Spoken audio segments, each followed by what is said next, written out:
moving on, another very different image again, and this time made with a digital compact on a family holiday in the Canaries a couple of years ago, and I didn't take my large format camera with me of any description on this holiday, you'll be pleased to hear. It's a family holiday. Yeah, but I did take my Panasonic Lumix LX3, and which is a really good little camera.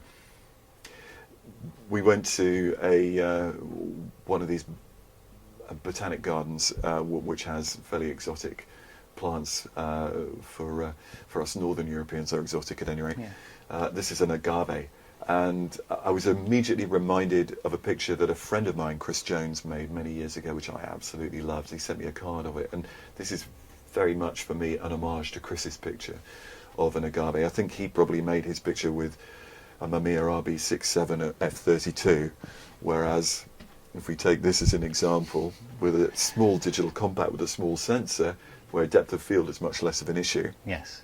it's probably made at a mid-range aperture. But I also shot it in colour with a full anticipation of processing it into black and white. Interestingly, we can come back to it in a moment. We do have the layers for this one in the on the right-hand side there. We do. So we can come back to that if you like. Okay. Yeah, that'd be very interesting, I think.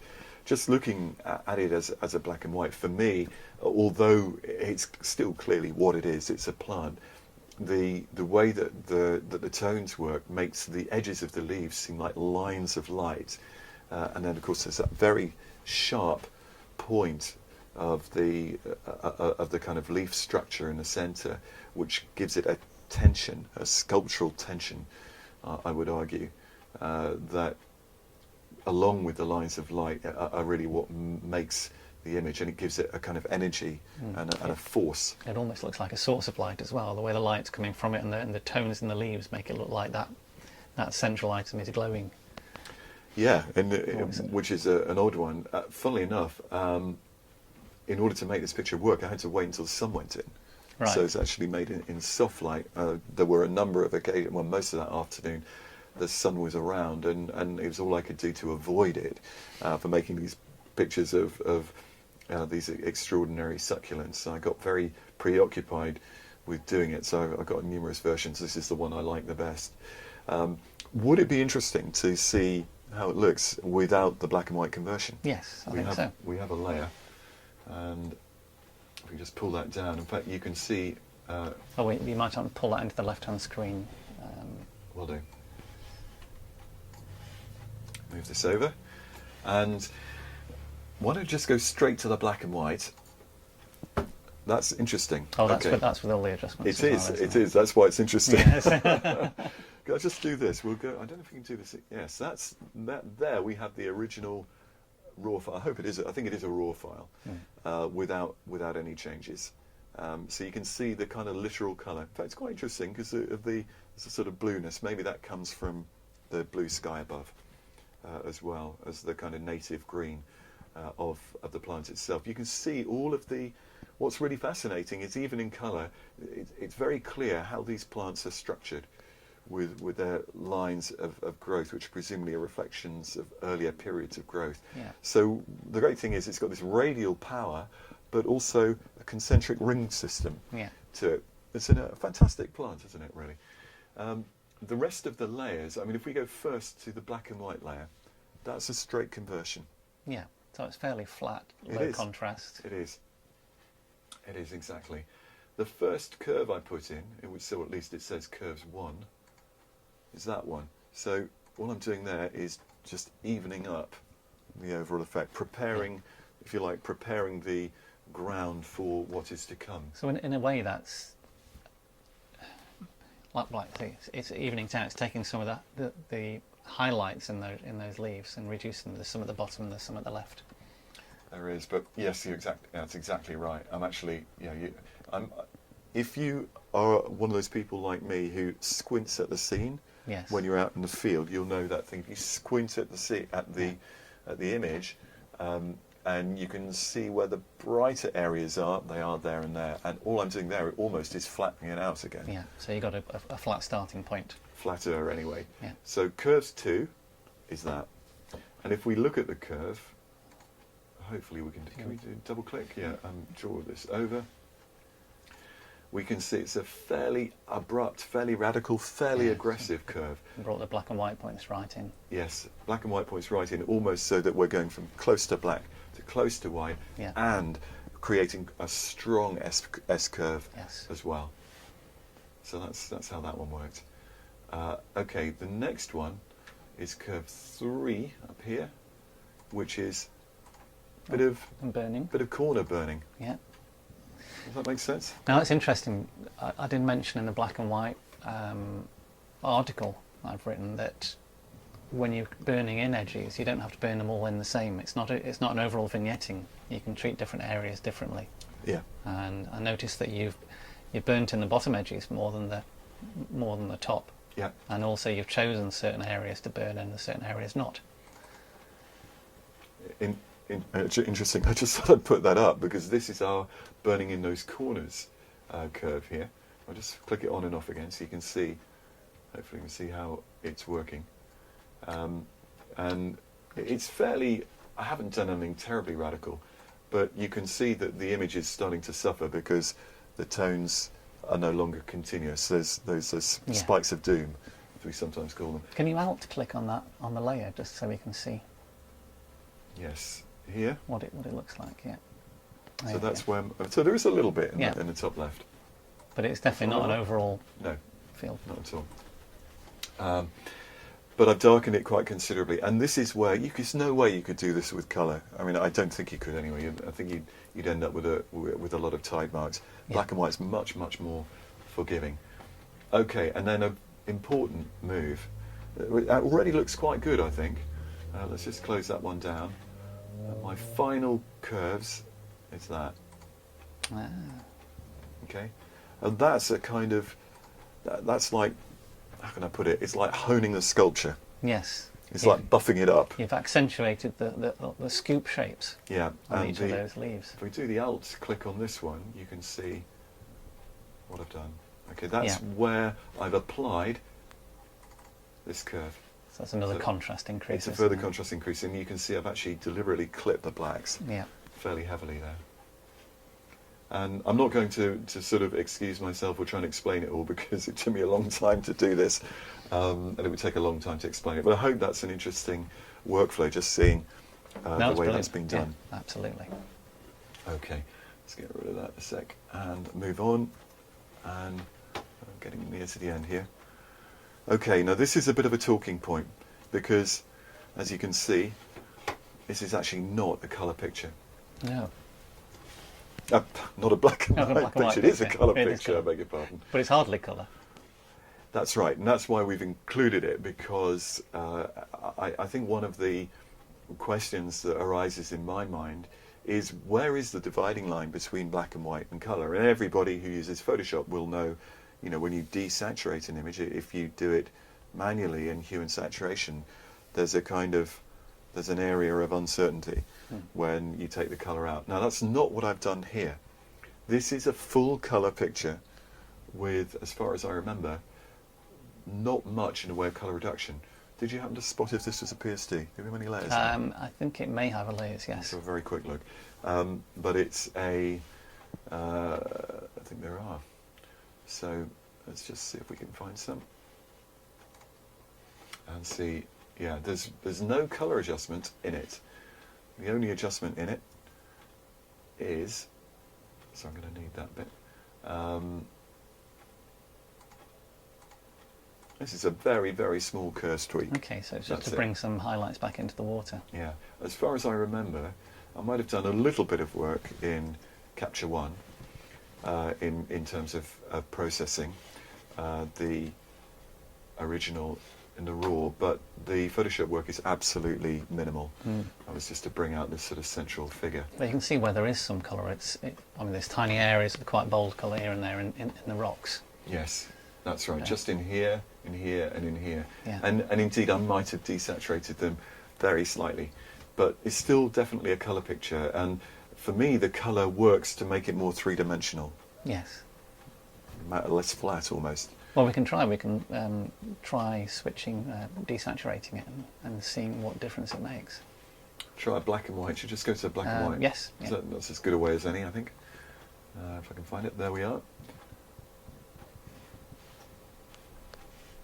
Yeah, I don't know what our viewers will think, but I think that when you do that, it becomes more of a flat picture. The sense of 3 dimension, the sense of depth in it, Yep.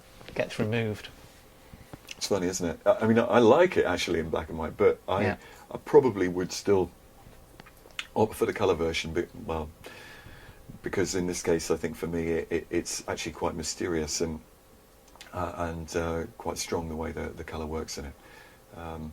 And just in more general terms about this picture, it was made this year up in North Wales in January.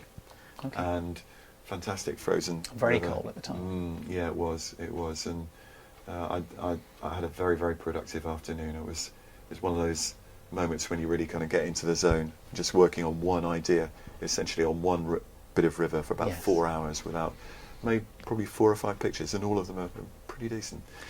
I think winter is for black and white photographers quite a gift, isn't it? Because it gives a natural sense of contrast and tonality rather than colour. Yeah, definitely. And definitely. This was also shot in the winter, not long after that previous picture, and is of Beachy Head, the Beachy Head Lighthouse in the distance here. In fact, let's just go to actual pixels for a second, so you can get a better view of it. And that is Beachy Head on the top there, with a little bit of light on it. It was a day with no, very, very partial sunlight, mostly cloudy, very, very wet. And that perhaps will be less interest to anybody than the fact that, as you can see, it's a very long exposure, and yet it is daylight. So that's all thanks to Lee Filter's Big Stopper. Ah, yes, 10 stops. 10 stops of... So how long an exposure would that be in the middle of the day? Very likely 1 or 2 minutes. Minutes, so I think a 30th of a second translates into a minute with 10 stops. Yeah, it's an interesting one. And I'm very, very wary of using an ND filter in this very aggressive manner, but I think when there's a good justification for it, it can be quite effective. And the difficulty for me with this place was that the abundance of textures was so great, and the rock is chalk predominantly is white, but it's very dirty in parts, with a lot of rather slimy, indistinct colours that don't help. And then you've got the quite bright seaweeds as well, greens, which can be very, very dominant. So it was a natural one for a black and white conversion, and the Big Stopper was used to simplify the appearance. It's created quite a nice high key effect as well, with the spume. I think that's the right word for it. It's, yes, the flowing elements, the flowing water, which of course there's no structure in it really whatsoever. Let's see if there's any. There is a couple of layers in here. I can have a quick look and see what I did. I must have done it as a black and white straight out of Photoshop, out of Capture One. It's a Phase 1 P45 capture on a Linhof Techno. That's just a little bit of lighting enhancement. Yeah. That's Curves 2. Curves 1 is just an overall contrast increase. Yeah. It's lifting the blacks and whites up a bit. Yeah. Yeah, you can see just steepening the curves a little bit. So I must have generated a little too flat out of Capture One. The thing that one of the things that I love, and I think is worth pointing out about this picture, is that for all that it's very soft sky, very softly rendered, very soft tones overall, no blacks really to speak of. There is hopefully a real luminosity about it, but it's also very sharp in a very subtle way. If we go to actual pixels, bearing in mind this is not a full resolution image, you can see the detail is beautifully rendered in the foreground, in the middle distance, and in the background, and even almost up to there, or it starts to fall out a bit. And all those large format photographers out there will recognise that that is because I've used tilt and Yes. hopefully used it correctly. You have a plane of focus almost parallel with the ground. Exactly, plane of focus that goes all the way through. And even with digital, with a technical view camera, you can still use the plane of focus in exactly the same way as you can with film. And it is part of the fun and joy of large format photography, being able to control the image in that way. And also, as you can see, the Beachy Head Lighthouse is absolutely perfectly rendered, and that's because I use drop front Yeah. to compose rather than tilting the camera down. So camera back's absolutely level. I say drop front, it's actually probably rear rise, Yeah. and then a bit of tilt.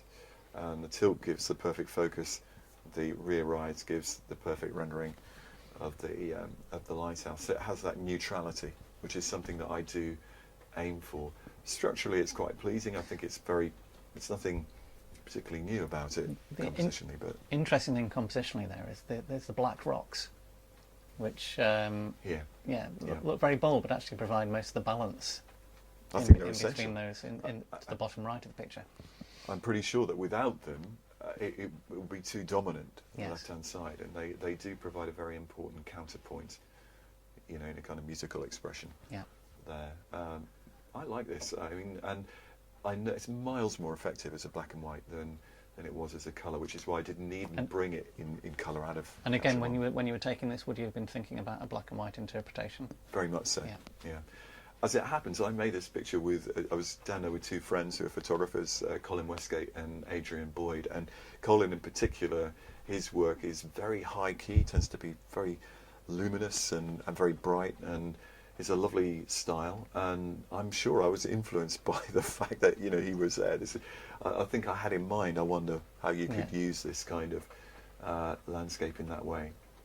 So. That's that. That was very recent, and I think this is even more recent. This picture was made just a few days ago, very, very different. It was made literally 2 days ago as we record this at the Thorpe Perrow Arboretum in North Yorkshire. And I wish I knew the name of the tree. I do apologise for those horticultural and botanical types out there who could identify it for me on the spot. I was simply enchanted by these lovely 4-petaled flowers, and the way that they are like butterflies, sort of dancing on the surface of the tree. It was shot really almost as it was getting dark, and maybe that enhanced the way it felt for me. I printed it or prepared it fairly low key, although I think there's still some work to be done here. I was keen to make sure I had all the textures on the flowers. I was obliged by necessity to shoot almost wide open. Yes. With the 40mm lens, because they were flickering around it, even an eighth or a quarter of a second. It was a quarter of a second. It was always at risk of being spoilt by. And is it fairly late on as well? Yeah, that's right, by an abrupt movement. So I think it's come out reasonably well. Still work in progress, really, this one, I think. But interestingly, when I shot it, I wasn't thinking black and white. This was Jenny's suggestion, my other half, and she said, have you thought of that as a black and white picture? And these leaves have got a beautiful, delicate pink tonality in them. But there was something about the fight that was going on with the green, the flower petals, with the green leaves that wasn't working. And green, magenta, pink isn't the most attractive. It was difficult. It was difficult, yeah. They fight with each other, those colours. So one literally kills the other. In fact, of course, we use that. We know that if we've got a green cast, we will apply magenta and vice versa in Photoshop. But here I think it does help to preserve the atmosphere of the idea, but it gets rid of the problem of the colour. So the rhythm of the flowers becomes, I don't know what the colour looked like, but it looks like the dancing of the petals is emphasised because they're placing them against a consistent background. I think so, and I'm able to, I will probably work on various aspects of the tonality, maybe even make it more moody. There's still quite a lot of grey background detail, what you might call zone 3 zone 3, zone 4 in there, and maybe taking it down a bit darker, making it a little bit moodier might work quite nicely. Just as a last thing to ask about is, when you print black and white pictures, what's your workflow? Do you use the Epson advanced black and white format? I do. That's a really interesting question, and I don't think there's a right answer. Yeah. I think that everyone who wants to print digitally will find their own way, but certainly using the Epson advanced black and white is a very simple and easy way of producing a very good result straight out of the printer, because the way that the company has structured the ink flow means that you always get a nice consistent black and white with any colour or lack of colour that you want. Yeah. The colour is managed by the printer, yeah, rather than by Photoshop. That was my next question: is do you tone pictures very often? The answer is I have toned them in the darkroom in the past. Yeah. If I'm doing the advanced black and white, then the answer is yes, I do. I do use a little bit of colour. I quite like to do that, but not so much that you'd really notice it. Yeah. It's as if you just want to put in enough to, well, again, to use that phrase, to set the tone, Yeah. to give it a feeling. Just a warmth or a coolness. That's right, exactly. If you lay it on with a trowel, you draw attention to the process.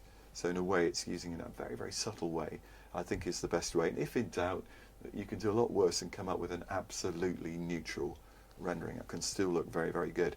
I certainly don't subscribe by it should always be slightly sepia tone, or it should always be one or the other. I honestly believe in look at and interpret the feeling and the mood of the image, and try and bring that out in whatever way you treat it, just as you would, I think, as a colour printer. For anybody who's a dedicated darkroom printer, I hope that this experience hasn't been too traumatic, and it's not in any way intended to be a sort of, I'm certainly not saying darkroom is dead, far from it. I love darkroom prints. I actually think that one of the most interesting realities for advanced and enthusiast photographers is the conversation that there exists now between those who embrace digital and those who persevere with the darkroom and who are doing magnificent work in there. And I strongly believe the darkroom will persist for many years to come. The reason I am now using this digital workflow is because I'm shooting digitally, Yes. And because I have a scanner when I'm using film, and it just makes sense. So Intriguingly, I know quite a lot of photographers now are using internegatives printed from digital onto acetate, and then using those as contact prints to use old photographic processors, very platinum interesting. palladium. Very interesting. Isn't that great? That there is that fusion of technologies. I think that's what it should be. Yes. That there isn't some kind of dividing line, but rather that the creative opportunities and the kind of stylistic opportunities that are presented by mixing and matching should be used. And there's something about a darkroom print that is different to a digital print. There are some beautiful digital prints being made now that are very good and are valid in their own right, but for certain people and probably for collectors, a darkroom print will probably seem more valuable. A perceived added value. Yeah, and I think some of that is to do with simply the physical nature of the mineral in the paper, as opposed to it being composed of pigments. It may be perceived that, especially a toned silver print, one that's become platinum or gold, for example, is the most archivally stable material known to man, and and woman, I beg your pardon, and that is therefore makes it more valuable by its very nature. How true that is hard to say, but that's a perception, and in art, a lot of it is down to perception, as we know. Well, hopefully we'll get an interview with somebody who does that, if anybody wants to contact us. Somebody who really knows what they're talking about when we're looking at black and white. Yeah, let's hope so. All right. Thank you very much. Pleasure. Thank you.